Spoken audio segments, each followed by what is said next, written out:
Morning, my name's Jodie. I'm from Unconventional Cross Stitch. I'm based in Western Australia, Perth. So I was up in the Pilbara for about 6 years, but I've come home now. I saw my good friend Carla from Alaskan Wolfpack do this really cool thing she calls a flosstube, and I thought I'd give it a crack. So here I am. Boom! So, now I'm umming. Right, this is really nerve-wracking. Okay, so I'm going to talk a bit about my work in progresses. So this is one of them. It's Caretaker.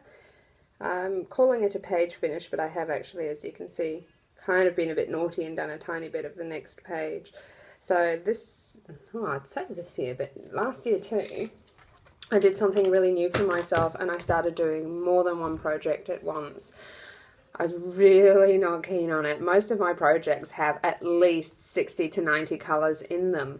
So I was like, oh, what if I have crossovers and then, I'm going to be missing colours and the number of Tupperware boxes will be phenomenal. And it kind of was. My husband was a little bit upset that I was using a lot of Tupperware to store my floss. But I found that it was pretty cool because both projects I'm doing have a lot of sort of pinky reds. So there is crossover, but not a lot, which is pretty cool. So I don't have to pinch too often. I'll show you now.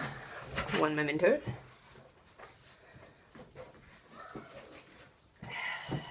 So I have to excuse the way I look. I did a lot of swimming yesterday. I drank a little. I'm feeling a bit rough. I have a headache from all the designing I've been doing lately, so I look like poo, but that's okay. So this is a Tupperware box, and this is what I've ended up using for my floss storage. So I have a couple, they're called cones. So I'm not a huge donor. I use cones of the floss variety, and that's what they look like. Some of the colours I go through bucket loads of. This came from 123 Stitch, and I found them to be really, really good. I think they're based in America. I think Carla was saying that too. So they've been really great. So I have a couple of these. This is 3371. So I have that. But for the ones I don't have in cones, this is the box. And a lot of people have gone, oh, how do you store them? And I think I've done a video before on how I store everything. But I use these little Ziploc bags, and they're called snack ones because they're a bit smaller. And then inside they're called calling cards or something like that. They're really old-fashioned, where you used to write people's name and details on it and keep them in a little box. It was an office supply, but they still sell them, which is really cool. So that's them. And because they're really rigid, they hold the bag really nicely. And then I just put my floss number in, and inside is all my floss. So this is almost like a historic account of my cross-stitching too, because I started off using just the skeins, and then I learned that there were these cool things called bobbins. So I swapped over to bobbins, and I had them in like these little jewellery box things. And then I realised, and I'm going to show you, that on the bobbins, when you unwrap them, can you see that? The way they're sort of bent? They bend. And the longer they're on these bobbins, the more bendy they get. And you don't notice them when you've stitched them onto the piece, but I guess it's my own version of OCD. I don't like the kinks. I'm not a bendy kind of person. I like it straight. And I found too that I was wasting bucket loads of time winding. And that's time I could have been spending stitching. So I stopped doing that and I swapped over to bags. And some of these bags, I mean, it's just ridiculous. Let's find a good example. I mean, this isn't my worst bag, but I don't even know how I ended up with that many colours. Why? I don't know. It just happened. So really hope I have a project with a ton of 3340 soon, because lordy, got a lot. Better stick that in the right way. So that's how I do that. And then I also keep with me my trusty scissors. I did have, oh, my brain's just gone completely blank. More coffee will help. No, has not helped.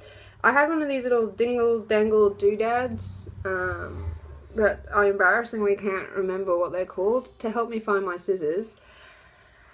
But my little OCDs kind of got under my nails, and I don't seem to have too many problems with finding my scissors. I keep them on my lap, which is probably a little bit dangerous, so I wouldn't recommend it, but that's where they stay. So I got rid of it.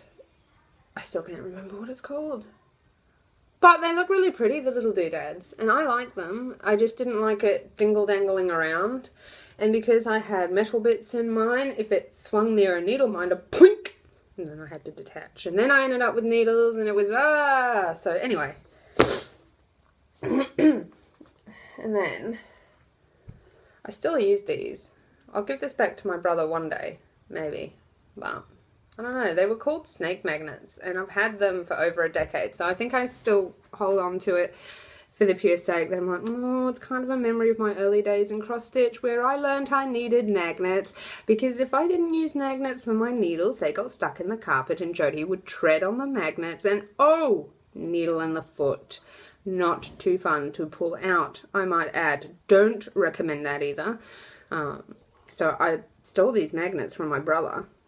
Not that he ever played with them anyway. And so there are over 200 needles on there, which might sound like an overkill, but considering the number of DMC colours there are, if I finish up with a colour and I cut it off and I put it back in the bag, that's one less needle I have to work with. And I don't know, maybe I'm a bit brutal, but even the really good quality needles, over time, I bend. I think I'm just a vicious, angry stitcher, maybe. Oh, excuse me. And then I also have my little trusty highlighter. Branding doesn't faze me. You know, these my husband got for me, and they're called, what are they? Hype. And they've been okay. They're not too shabby. In the beginning, they were really, really inky, and I was worried it would bleed through into my fabric, but it hasn't. So, yeah, they're the Hype ones. And that's my pattern that I'm working on. So, the ones that I make, they've got bigger squares than normal, and I found that it really terrifies people because they're like, oh my god, there's like 60 pages. There's 60 pages because I print it bigger. I found that when I was printing these grids smaller, the way most do, I was going blind, and I was like, is that a square? Yeah, I think that is. And then you'd realise it wasn't a square, it was a square with a line through it, and you have to frog everything, and I'm like, so that's why I started doing bigger patterns. And it fits my little highlighter nib in there really nicely, so I'm not there trying to get the right angle or anything. So I'm a highlighter girl. I don't do it digitally, I'm a bit old-fashioned that way, and as you can see with my nurse one, it's a scroll frame. Note to self, when you are prepping a work, have some consideration as to the positioning of your fabric, because this isn't a big one, this is tiny, and I'm not good at getting them on the frame. I swear, I curse, I cry. I should probably drink alcohol when I'm doing that because it is horrible. It's not a talent. I'm great at this. I'm not great at putting it on the frame. So I got this on the frame, and of course when it's facing me, it's not center, and it's all the way over here. It has to rest on the couch arm because, well, my lap frame has seen better days and I can't find the same lap frame anymore because the lap frame I have is like a decade old, so yeah, I've got that problem. So I'm sort of angled like this, trying to stitch. It's really awkward. So have some consideration to where you're putting it when you're doing it, because otherwise you end up like me. It's probably why I have a sore head too, because on the angle, but I don't want to unstitch the frame and then move it. So yeah, I can show you my needle minders that are on this one too. So there is a little dragon, and they're handmade clay dragons. I get them made by a lady who's also in Perth, but more Mandurah. And then I made this one for a client originally, but she kind of disappeared into the wilderness. I don't know what happened to her. So now I use it instead because I really liked it and it's really kind of cool. So that's the needle minders I use. So for those who don't know what a needle minder is, I'll just pull my little dragon off. But so I use my needle minders to both hold my pattern there and to chuck on my needles that I'm not using. They're magnetic, so they're pretty groovy for that. On the subject of needle minders, people have always asked me too, what's the best way of getting a needle minder apart? So I tell people to slide. Don't snap, unless you're doing it real gentle. Slide. Okay, because there's a lot of magnetic force happening here. So if you just let go and they snap together, you can actually break a magnet doing that because it's like BAM!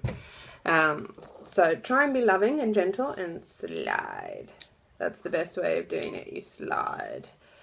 Some of them are actually so strong that you wouldn't be able to physically pull it off either. So that's just that. Excuse me while I get a tissue. I'm also allergic to life, so that's another problem for me. So yeah. So what else have I got going on? The one I've got on at the moment, which is on the lap frame, is my fire and ember sal. A sal is called a stitch along. So you do that with a number of friends, and it's a really groovy way of a bit of fun competition. And Carla's challenged me at the moment because I think we're both actually behind. I'm still working on October last year's page because I moved unexpectedly. I wasn't meant to move till December, but we moved, and I had to do the house renovation, and then my daughter got, we thought it was MRSA, but it was MSSA, and it got into her blood. For anyone that doesn't know, that's a superbug and it can kill you. Once it gets into your blood, it can first attach to your heart and into the heart valves and damage the heart. My daughter is 5 years old, so it was scary. It was really scary. She was walking. We thought she had the flu. We've never had flu. So we were told it's the flu. I said, okay. And then about 2 days later, she stopped walking. And she was carrying her leg, and she was going floppy, and she was in a lot of pain. We took her back to the doctor, and he said, no, you take her to emergency, and we did. And the doctors there said, oh, well, you know, we think it's just swelling from the flu. But it might not be, so let's run some bloods. And, I've done phlebotomy, and I hate bloods on kids. It's traumatic. And you have to do a lot of kids before you're really good at getting a vein. So this poor kid, my daughter, was stabbed something like 5 times just to get a vein and get it right. And she's sick and she's so sad. And yeah, it turned out to be this superbug. We ended up in Princess Margaret, and she had emergency surgery and cut open her hip and flushed everything out, and we were there for 11 days, 11 long days, because they don't feed the adults at the kids' hospital. And for us, the kids' hospital was about a 40-minute drive away from where we live, and my husband had just started a new job, so he didn't have any leave. He had to keep working. So they give you a parent pack in the morning, like a complimentary. Everybody should know that hospital never changes what goes into that parent pack. For 11 days, I had a blueberry muffin for breakfast. 11 days of blueberry muffins. I will never, ever, ever eat a blueberry muffin again. I would probably punch the first person that tried to give me another blueberry muffin. Yeah, no. Can't do blueberry muffins. But, yeah, so I was gone there for 11 days, came back, then we had Christmas. We have finally settled into normality because I had orders to still fill, so I was swapping with my husband some nights to come back because I just couldn't wait any longer, and I came back and prepped orders until about 11 at night, and then I came back to the hospital and swapped and was up through the night with my daughter trying to help her to the commode and bathe her, and so it was pretty exhausting. For anyone who runs a small business, you know what it's like, where you're the only person. Business doesn't stop. So, and for me, you know, my clients are really important to me. I'm friends with a lot of them now, so I didn't want to let anyone down. So I didn't mind coming back. I was just terrified I'd make a mistake, that I would get something wrong because I was so tired. But I didn't. It's all good. Woohoo! And yeah, so we're back to normality and I'm finally stitching, but in that period between September and now, you know, I'm catching up, and Carla's challenged me and said, "Oh, I'm going to beat you." And I'm like, "Oh, please, no way, I'm going to beat you." I'm quite competitive, so I'm keen for it. So we'll see how we go. I didn't stitch at all yesterday. I was meant to have a gathering, and I've been gone from home for 6 years, so my connections with my friends aren't as strong as they used to be. And I gave it a crack, and you know, not as many people rocked up because they were either sick or had to work back. So it was a bit of a shame, but, you know, I caught up with some people and it was good, and we had a swim, had a barbecue. So now I have a lifetime supply of sausages and buns because people were sick or had to leave early. So yeah, I'm going to be eating sausages and buns for a lifetime. Maybe I should just have another gathering tonight and offload some sausages and buns. That might work. That's a good idea. So yeah, I'm working on these, and I normally listen to audiobooks. Audiobooks are my jam. I don't know what other folks do. What do you do when you're stitching? So this is the one I've got at the moment. It says Dr. Sleep. It's displaying backwards. That's pretty rad. Yeah, it's Dr. Sleep, and it's a Stephen King one. Stephen King for me is really hit and miss. Some of his books are great, some of his books are poo. I endured nearly 1,000 pages of The Dome. 500 pages of those, complete waste of time, blah, blah, blah, blah, blah, blah, blah, shitty ending. Yeah.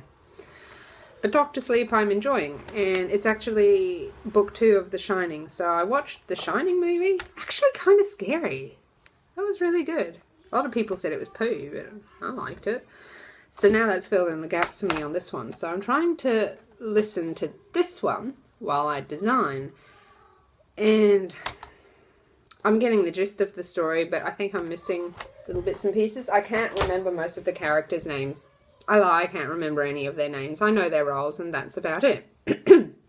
So, but I'm still enjoying it. I have found now that since we came back, so where we came from, we were a shift family.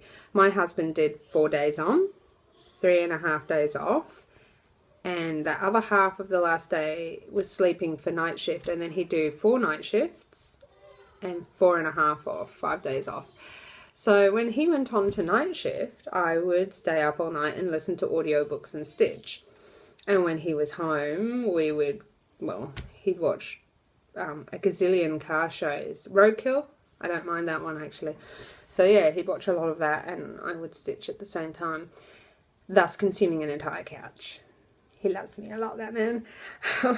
So yeah, we were doing that, and now we've come back to the city where he's an average Joe 9 to 5 kind of guy, and he's gone all day, and then he comes home around 4:30. Doesn't do night shift. I can't listen to audiobooks anymore because he's home every night, and it's really bizarre, and I'm finding kind of sad that I'm missing out on these audiobooks. And you know, I've got used to it. 6 years I've been doing it, and I love it. But now I can't, and he's being flown out to site this week actually. So I'll actually get to do it again, and I'm like, oh, which must look terrible to him. He must be like, oh, my wife doesn't love me. I do. I'm just really excited to be able to do an audiobook at night while I stitch. It's my jam, it's my thing, it's my way of reading.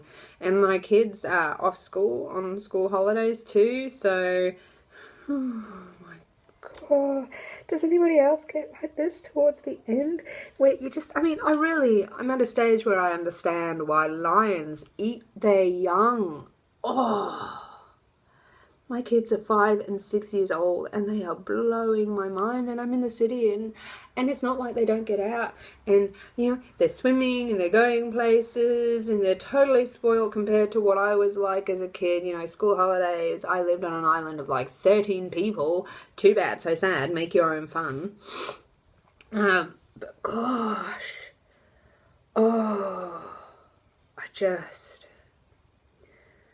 so I can't listen to audiobooks during the day either, because and the ones I listen to tend to be unsuitable.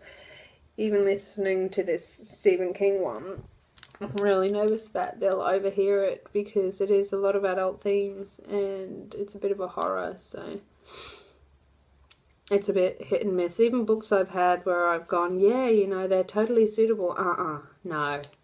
No, they are not. So I was thinking too, as part of my Flosstubes, maybe I can talk a bit about what audiobook I have going at the moment, because they do go back to school soon. No, it's not the 17th today. It's the 15th. I'm ahead of myself. That's okay. So, yeah, no, it's not. It's the 16th. Holy cow. Yeah. Does that express my brain right now? I can't even keep track of the day. Lordy. Yeah, so I might do that, because a lot of people seem to stitch and read like me, which is cool. So maybe we can talk about what we're reading. So that's really it. I'm just trying to get my head around everything, and now that I'm back in the city, I try to see my family more, which can be really hard some weeks, even in school holidays, because my mum wants to do things with me, but my family, like my kids and stuff, want to do things too. So I'm trying to do the family dates for the bonding, and then catching up with my mum and my friends, and my business now is my bread and butter. It's not a hobby anymore like it was up in the Pilbara. I have to make this work, because, as I found, nobody wants to hire a mum. That's the situation I'm in, because we have this wonderful flexibility in the workplace that works for the employer but not for us. The norm here is to begin work at 7 a.m. and my daycares, before and after school cares, don't open till 6:30. And my industry of science is on another side of a river, which involves a 42 hour and a half commute every day one way, and then the same back. I could never humanly make it to work in time, and no employer wants to give you even 15 minutes leeway on that. So I have presented to at least a dozen interviews since I've come back, and I have been asked the illegal questions. Not that any of them are willing to admit that, but I have been asked, are you married? Do you have kids? Oh, it's a 6:30, 7 a.m. start. Or I've even had ones who are like, hey, yeah, it's 8 a.m. and it's perfect for you. And then you get to the interview and they're like, oh, it's not really always 8 a.m. Sometimes we need you earlier. Sometimes we need you to stay back. And we also need you available for night shift and weekend work. Yeah, I have kids. I have responsibility. This is not what you told me to start with. Fantastic. Or I have been offered one job so far as a casual. I won't say what it was as, because I don't want to, but I was offered one as a casual using my university degree and all the training I've had. I've done everything from performing some surgery on mice, collecting mice eggs, to phlebotomy, and they wanted me to use everything I have ever learnt, including my uni degree, and then they wanted to pay me on a casual rate of less than I would earn in retail as an untrained individual. So I can go be a scientist for less than I would be paid to make coffee. Yeah. Totally worth the $20,000 I spent to go to uni. I really wish when I went to uni that they would give you the pep talk of, if you choose to be a parent and you take time off work, it's going to be damn hard to get back in. And when you do, we're going to pay you a pittance. Casual here, you don't get any annual leave. You don't get sick leave.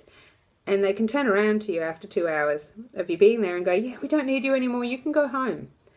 But the problem for me is that I would also have to pay for parking at this job. And it's subsidised, so it's $6 a day. So I would pay $6, plus I would pay for my fuel to get there. It's an hour away. And then I would have to also take the risk of having my kids booked in for before and after school care and only working a couple of hours, but still paying.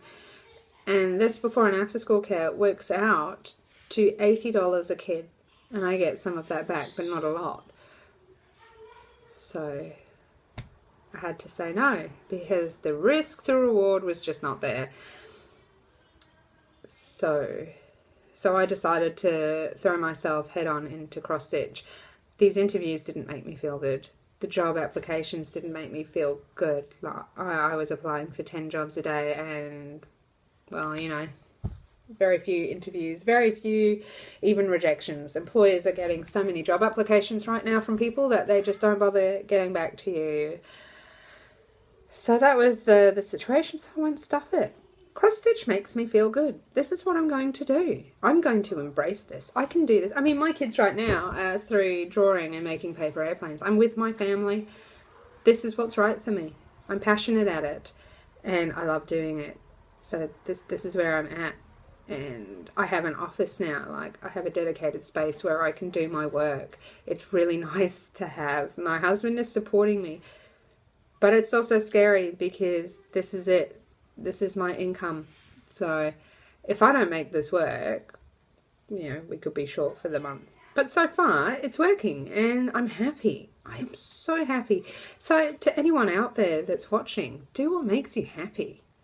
As long as you make ends meet, like, who cares? You've got to be happy.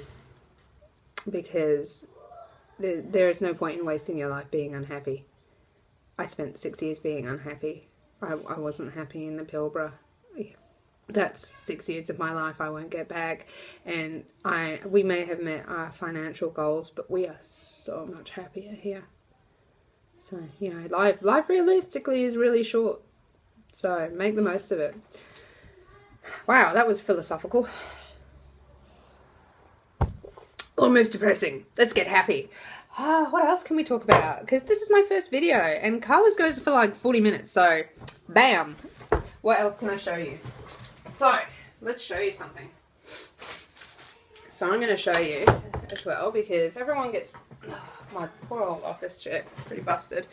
Everyone gets pretty excited about needle minders. So, I've been making bucket loads of them.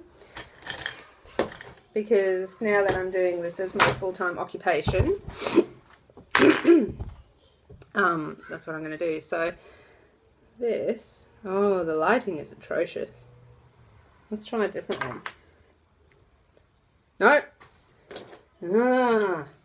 Poopy lighting. Oh, you can see that one.